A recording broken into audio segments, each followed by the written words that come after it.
চাঁদাবাজ বদলেছে, কিন্তু চাঁদাবাজি তো বদলায় নাই, চাঁদাবাজি তো দূর হয় নাই। বিমানটাকে যদি সত্যি সত্যি ভালো পর্যায়ে নিতে হয় তাহলে কিন্তু একজন শক্ত হাতের মন্ত্রী দরকার। দর্শক, নাগরিকের নিয়মিত আয়োজন নাগরিক সংবাদ বিশ্লেষণ নিয়ে আপনাদেরকে স্বাগত জানাচ্ছি। আপনাদের সাথে আছি আমি সাখাওয়াত হোসেন, আর অতিথি হিসেবে আমাদের সাথে যুক্ত আছেন সিনিয়র সাংবাদিক কাজী রৌনক হাসান। কাজী রৌনক হাসান, আপনাকে স্বাগত। ধন্যবাদ। প্রিয় দর্শক, আপনারা জানেন আমরা সাধারণত কথা বলে থাকি সমসাময়িক ইস্যু নিয়ে।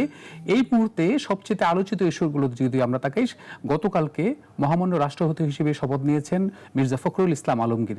সেই সাথে আমরা একটা জিনিস দেখেছি যে মন্ত্রিপরিষদ কিছু পরিবর্তন এসেছে, বিশেষ করে কয়েকজন মন্ত্রিপরিষদের পরিবর্তন হয়েছে, আবার তাদের প্রমোশনও বলতে পারি আমরা, সেই জায়গায় পরিবর্তনও বলতে পারি, আবার আমরা এটাকে রদবদলও বলতে পারি। আসলে কেমন হলো এই পরিবর্তন, রদবদলটাই বা কেমন হলো, এটা নিয়ে একটু কথা বলতে চাই। কাজী রৌনক হাসানের কাছে প্রথমে জানতে চাই যে এই যে পট পরিবর্তন আমরা দেখতে পেলাম, যে এই যে 6 মাসের সরকারের 6 মাসের মধ্যে এই কিছু পরিবর্তন, কিছু পরিবর্ধন এই জায়গায় মন্ত্রিপরিষদের, এটা কেন হলো? এটা কি আসলে দক্ষতার অভাব ছিল, নাকি সরকার 6 মাসে পারফরমেন্স দেখে সিদ্ধান্ত নিয়েছেন যে তাদেরকে এইখানে রাখা উচিত, তাদেরকে অন্য জায়গায় দেওয়া উচিত? এই কোনটা কি মনে হয় আপনার কাছে? না, অবশ্যই সরকার এটা তাদের পারফরমেন্স দেখেছে, দেখে যেখানে মনে করেছে যে এই জায়গাটার জন্য এই মন্ত্রী বা এই ব্যক্তি এই মুহূর্তে ঠিক যোগ্য লোক নন, তার যোগ্যতা আছে কিন্তু অন্য জায়গায় হয়তো বা তার যোগ্যতা আছে, সে কারণে তাকে সেখান থেকে শিফট করা হয়েছে। তো এই রদবদলের ক্ষেত্রে একটা রদবদল নিয়ে আমি আলোচনা করতে চাই বিশেষ করে, সেটা হচ্ছে যে বিমানমন্ত্রী। এই যে আমাদের যে বিমানমন্ত্রী ছিলেন উনি ব্যক্তিগতভাবে খুবই ভালো, কিন্তু বিমানের মতন এত বিশাল একটা সিন্ডিকেট, মাফিয়া সিন্ডিকেট, এই সিন্ডিকেটকে কন্ট্রোল করা ওনার মতন একজন মহিলার পক্ষে কতটা সম্ভব আমার জানা নাই। সেক্ষেত্রে বলতে পারি যে প্রথম চয়েসটাই যেই করে থাকুক ভুল করেছে।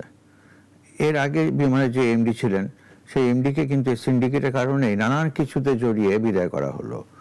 আসলে বিমানটাকে যদি সত্যি সত্যি ভালো পর্যায়ে নিতে হয়, একটা মানে স্যাটিসফ্যাক্টরি স্টেজে তুলে নিতে হয়, তাহলে কিন্তু একজন শক্ত হাতের মন্ত্রী দরকার, যার এভিয়েশন সম্পর্কে আইডিয়া আছে, যাকে যা খুশি তা বলা যাবে না। যেমন আমি বলি যে বিমানের জন্য একটা দুঃসংবাদ বলতে পারেন এটা, এই কারণে যে বিমান তো সব জায়গায় একচেটিয়া ব্যবসা করে, কম্পিটিশনে ব্যবসা করে না। কম্পিটিশনে ব্যবসা করলে পরে তখন তারা বুঝতে পারতো যে না, যা খুশি তা করা যাবে না। এই যে বিমান ঢাকা নেপাল রুটের যেই ফ্লাইটটা, এই ফ্লাইটটা এখন বিমানের শিডিউল রেট হচ্ছে 39,000 সামথিং। খুব শিগগিরই, আমি মাত্র নেপাল থেকে আসলাম, খুব শিগগিরই এখানে ইউএস বাংলা আবার অ্যাড হতে যাচ্ছে, এবং ইউএস বাংলা অ্যাড হওয়া মাত্রই কিন্তু বিমানের ব্যবসা ফল করবে, অর্ধেকে নেমে আসতে পারে। আপনি যেটা বলছিলেন যে দক্ষতার কারণে হতে পারে, এখানে আমরা দেখেছি যে এমদাদুল হক মিল্লাত ওনাকে দেওয়া হয়েছে, ওনার দক্ষতা নিয়ে অনেকেই বলেন যে উনি খুব শক্ত হাতে সুন্দরভাবে এটা পালন করতে পারবেন। কিন্তু আমার অন্য জায়গাটা প্রশ্নটা সেটা হলো যে এই বিমান নিয়ে কি আসলে যে সাম্প্রতিক সময়ে নানা ধরনের নেতিবাচক রিপোর্ট দেখছিলাম, এটার কি একটা প্রভাব নাকি? এইটার প্রভাব তো অবশ্যই। আপনি আমাকে বলেন যে একটা ইন্টারন্যাশনাল ফ্লাইটে যেখানে নিয়ম হচ্ছে 8 ঘন্টার বেশি কেউ স্ট্যান্ডার্ড থাকলে তাকে রুম দিতে হবে, তাকে সম্পূর্ণ ব্যবস্থা করতে হবে, সেখানে চিৎকার করেছে পানি পায়নি, ইটালির কথাটা আমি বলছি, পানি পায় নাই, চিৎকার করেছে, একটা বন রুটিও পায় নাই। এটা কেন হবে? আর একটা ব্যাপার হলো যে এই জিনিসগুলো ফেস করা কিন্তু বা কন্ট্রোল করা কিন্তু মন্ত্রীর কাজ না, বা মন্ত্রীর পক্ষে সম্ভবও না। এই টোটাল সিস্টেমটাকে যদি চেঞ্জ করতে না পারে, তাহলে যে মন্ত্রী আপনি দেন না কেন ওই যথাপূর্বং তথাপরং, কারণ এইভাবে তো হবে না। প্রত্যেকটা স্টেজের প্রত্যেকটা কর্মীর, প্রত্যেকটা অফিসারের অ্যাকাউন্টেবিলিটি থাকতে হবে। এখানে কেউ কোনো কিছু কেয়ারি আপনি করছে যেটা না। বলছিলেন যে আমরা দেখেছি যাত্রীদের ক্ষোভ দেখেছি, রাগ দেখেছি। এই জায়গাটাতে আপনি যখন বিভিন্ন দেশ ভ্রমণ করেন, আমরা যখন ভ্রমণ করি, সেই জায়গায় কিন্তু একটা বিষয় খুব মানে আপনি যেটা বলছিলেন না যে বাংলাদেশ বিমান এখানে একচাটে ব্যবসা করছে, প্রতিটা দেশের ফেস মানে বিমানটা কেমন সেটা কিন্তু ওই দেশটার এক ধরনের ইন্ডিকেট করে। ইন্ডিকেট করে, সেই exactly. জায়গায় কিন্তু আমাদের এই বিমান সে একা ব্যবসা করতে চায়, কিন্তু নিজে ব্যবসায় মানে প্রতিযোগিতামূলক ব্যবসায় কিন্তু সে অন্তর্ভুক্ত হতে পারে না, অথচ তার সবচেয়ে বেশি সম্পদ।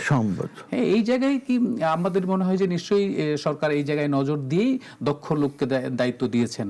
হ্যাঁ, এখন দায়িত্ব দিয়েছেন দক্ষ লোক তখনই বলা যাবে যখন দেখা যাবে যে এই যে ত্রুটিগুলো, এই যে সমস্যাগুলো, সেগুলো উনি দূর করতে পেরেছেন। এবং উনি কিন্তু একা যদি দূর করতে যান তাহলে কিন্তু হবে না, এটা তাকে চেইন তৈরি করতে হবে এবং চেইন অফ কমান্ডের ভেতর দিয়ে এই কাজগুলো করতে হবে। এবং আবারও আমি বলবো যে বিমানের মানে সবচেয়ে একটা ছোট্ট ঘটনাই বলি আপনাকে, সেটা হলো বিমানের সবচেয়ে বেস্ট রুট ছিল Dhaka New York, best route. এই রুটটা নষ্ট হয়ে গেল কারণ ওই বিমানের যে মাফিয়া সিন্ডিকেট, সেই সিন্ডিকেটের সাথে মিলে এটাকে নষ্ট করে। কিভাবে আমি আপনাকে বলি, এটা একমাত্র রুট ছিল যেটা নিউ ইয়র্ক থেকে রওনা হয়ে ব্রাসেলসে এসে মাত্র 2 ঘন্টা সময় থেকে মানে টোটাল 18 ঘন্টা থেকে 19 ঘন্টার ভিতরে ঢাকা চলে আসতো। এখানে আপনি টিকিট চাইলে টিকিট পাবেন না, কিন্তু বিমানের ভেতরে ঢুকে দেখবেন যে ওখানে ফুটবল খেলা যাবে, সব সিট খালি, একজন 3টা-4টা সিট নিয়ে ঘুমাচ্ছে, বসে আছে। এটা কেন হবে? একটা প্রশ্ন যে এই রদবদলের মধ্য দিয়ে কি কোনো রাজনৈতিক বার্তা দেখছেন কিনা, আমি একটু কাজী রৌনক হাসানের কাছে জানতে চাই। আচ্ছা, আমি বলবো যে রাজনৈতিক বার্তা তো অবশ্যই, যখনই কোনো পরিবর্তন হয় বা কাউকে এক জায়গা থেকে আর এক জায়গায় সরিয়ে দেওয়া হয়, তখন অন্য সবাইকে অ্যালার্ট করা হয় যে তোমরাও কিন্তু এই সার্ভিলেন্সের বাইরে না, সুতরাং তোমরা ঠিক মতন কাজ করো। আর সবচেয়ে বড় আমি যেটা মনে করি যে আমার যতটুকু আমার কাছে খবর আসে বা যতটুকু ফিডব্যাক পাই, সেটা হলো যে বিএনপির প্রধানমন্ত্রী, মাননীয় প্রধানমন্ত্রী যতই চেষ্টা একা করুক না কেন, যদি তার পারিষদ তাকে সহযোগিতা না করে তাহলে কিন্তু উনি এগোতে পারবেন না। উনি যত অমায়িক হন, যত মানে পিপল লাভিং হোক, কোনো লাভ নাই। একদম সোজা হিসাব, পারিষদকে ঠিক থাকতে হবে, টিমটাকে যদি ঠিক মতো টিমটাকে ঠিক থাকতে হবে। এই জায়গায় আমি মন্ত্রী পরিষদের কথা যেহেতু হচ্ছে, আমি ওই জায়গাটাতে যাব, একটা জিনিস জানতে চাই যে সাম্প্রতিক সময়ে আপনি গণমাধ্যমে দেখেছেন, নানা সোশ্যাল মিডিয়া সব জায়গায় আমরা দেখলাম যে অভিনন্দনের বার্তা, বিশেষ করে স্বরাষ্ট্রে নতুন মন্ত্রী আসছেন এবং আমরা এলজিআরডি যেটা বলি সেখানেও নতুন মন্ত্রী আসছেন, না অভিনন্দনের বার্তায় একেবারে ভরপুর হয়ে গেল সামাজিক যোগাযোগ মাধ্যম। কিন্তু আমরা দেখলাম যে সেই এবং গণমাধ্যমের সংবাদও হয়েছে, বিভিন্ন বড় বড় নিউজ চ্যানেল পত্রিকায় নিউজ দেখেছি আমরা। ওই জায়গাটাতে পরিবর্তন হলে ঠিক ছিল, নাকি এই জায়গাটাতে বর্তমানে যেটা আছে এটাই ঠিক বলে আপনি মনে করেন? আসলে এই পুরো জিনিসটা না একটা আপেক্ষিক ব্যাপার। এটা যতক্ষণ পর্যন্ত একেবারে অ্যাকুরেটলি আমরা কোনো না দেখতে পারবো, রেজাল্ট দেখতে না পারবো, ততক্ষণ পর্যন্ত কিন্তু কিছু বলা যাবে না।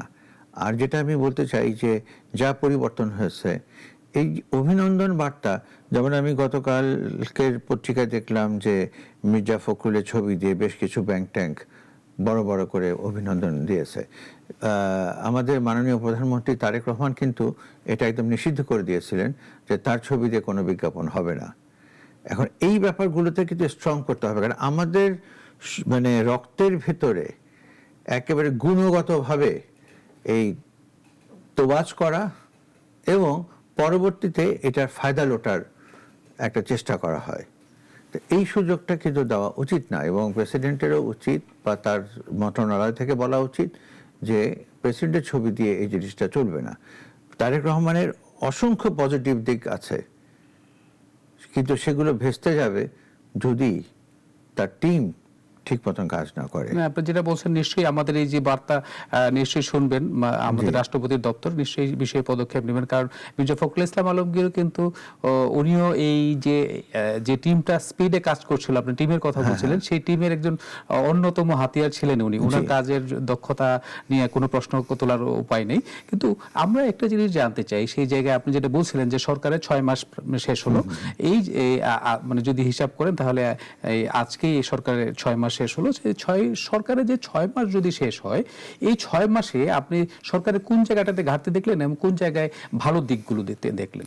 ভালো দিকগুলো দেখলাম, যেমন কিছু কিছু ক্ষেত্রে, যেমন ধরেন যে এই যে ট্রাফিক সিগন্যাল, এটা ডেফিনেটলি আপনাকে স্বীকার করতে হবে যে এআই দিয়ে যেটা তারা মামলা করছে, এটার একটা খুবই চমৎকার পজিটিভ এফেক্ট এসছে।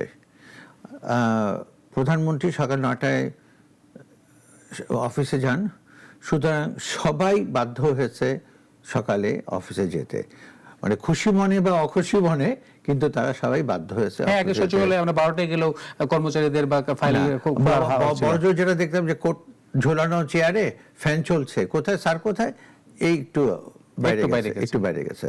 ওই একটু হয়তো বা সকালে দেখেছেন, বিকালেও দেখবেন যে উনি জাস্ট ছুটি হওয়ার আগে এসে কোটটা পরে বের হয়ে গেলেন। তো এই জিনিসগুলো আপনার কিছুটা পরিবর্তন অবশ্যই হয়েছে।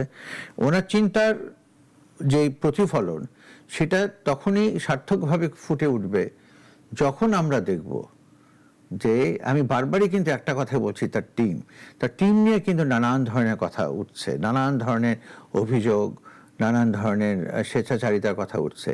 এগুলোকে কিন্তু কন্ট্রোল করতে হবে, তা নাহলে তো সেই যা ছিল আগে তাই হলো পরে, এই অবস্থাতে তো চলবে না।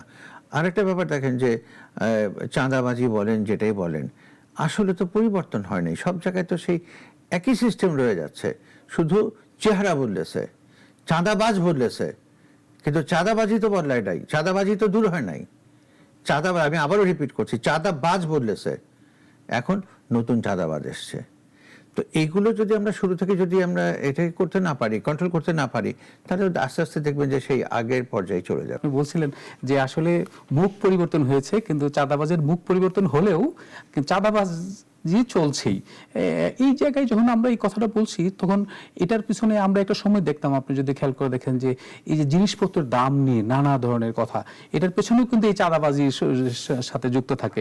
এই জায়গাটাতে তাহলে কি সরকার আসলে নিয়ন্ত্রণে ব্যর্থ হচ্ছে, বা দক্ষ মানুষের অভাবে এই জায়গাটাতে এই সংকট তৈরি হচ্ছে কিনা? না, নিয়ন্ত্রণে ব্যর্থ হওয়ার ব্যাপারটা না, ব্যাপারটা হচ্ছে কি, যে এখানে এত বড় অঙ্কের টাকা এই চাঁদাবাজিতে আসে। ধরেন একটা জিনিস আপনাকে এক্সাম্পল হিসেবে বলি, যে এই গুলিস্তান থেকে সদরঘাট পর্যন্ত যে ফুটপাত, এই ফুটপাত থেকে যে পরিমাণ টাকা চাঁদা প্রতিদিন তোলা হয়, এখন সেটা যদি বন্ধ হয়ে যায়, তাহলে কিন্তু অনেকেরই মানে অনেক কিছু বদলে যাবে। কিন্তু এই চাঁদাবাজির কারণেই আবার ওখানে সন্ত্রাস, মাদক সব কিছু চলছে। এইভাবে প্রতিটা ক্ষেত্রে কিন্তু আমরা একের পর এক সমস্যা দেখেই যাচ্ছি। আমাদের যেমন ধরেন যে, আমি যেটা বলবো যে রাষ্ট্রপতি হিসেবে নির্বাচিত হলেন মির্জা ফখরুল ইসলাম আলমগীর, আমার জানা মতে, আমার দেখা মতে অত্যন্ত সজন একজন ব্যক্তিত্ব, যাকে বলা চলে সাদা দিল, একদম সত্যি সত্যি সাদা মনের মানুষ। তো এখন উনি নিশ্চয়ই চেষ্টা করবেন দেশের কথা, উনি বলেছেনও সেটা। কিন্তু রাষ্ট্রপতির কি আসলে সেই ধরনের ক্ষমতা আছে? আমি সে কথাটাই বলছি, যে যতদিন উনি মহাসচিব ছিলেন, ততদিন তার যে ক্ষমতা ছিল এই সমস্ত বিষয়ের উপরে, ওখানে যাওয়া মাত্র কিন্তু উনি একটা কারাগারের ভেতরে একটা গণ্ডির ভিতরে আটকা পড়বে, এটা কারাগারও বলতে পারেন। কেন, উনি চাইলে আর চট করে যদি বলে যে আমি একটু সামনের রাস্তাটা অনেক খোলা, একটু হেঁটে আসি, উনি কিন্তু পারবেন না। প্রোটোকল অ্যান্ড সিকিউরিটির ভেতরে উনি পড়ে গেলেন। এখন আমাদের সবচেয়ে বড় কথা হলো, আমরা যদি নিজেদেরকে নিজেরা না শুধরাই, তাহলে পরে হবে না। আমি ছোট্ট একটা এক্সাম্পল বলি। আমি মাত্র পরশুদিন নেপাল থেকে আসলাম। আমরা যখন চিতওয়ান থেকে কাঠমান্ডু আসছি, সকালে নাস্তা করার জন্যে পথে অনেক ভালো ভালো রেস্টুরেন্ট ছিল, কিন্তু আমাদেরকে নেপালি টিমরা ওরা রাস্তার পাশের একটা দোকানে নিয়ে গেল। তা বললাম যে দেখো, আমাদের সময় কম, তারপর তুমি এখন অর্ডার দিলা, তারপরে রুটি বেলবে, বানাবে, রুটি ভাজবে, দেবে। দেখো, আমরা যদি এদেরকে সাপোর্ট না করি এরা চলবে কি করে?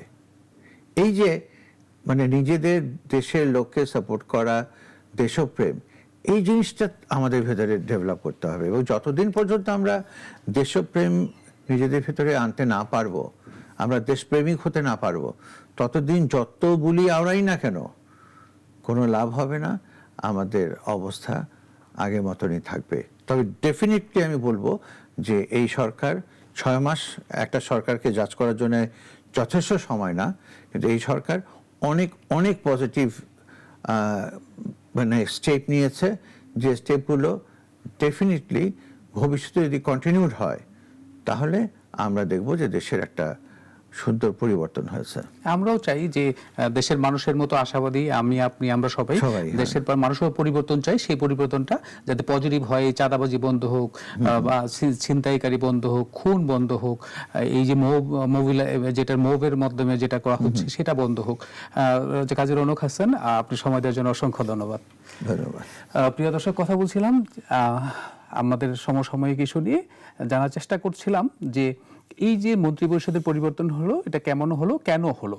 নিশ্চয়ই আগামী পর্বে কথা হবে নতুন কোনো বিষয় নিয়ে, নতুন কোনো অতিথির সাথে। সেই পর্যন্তই ভালো থাকবেন, ভালো রাখবেন।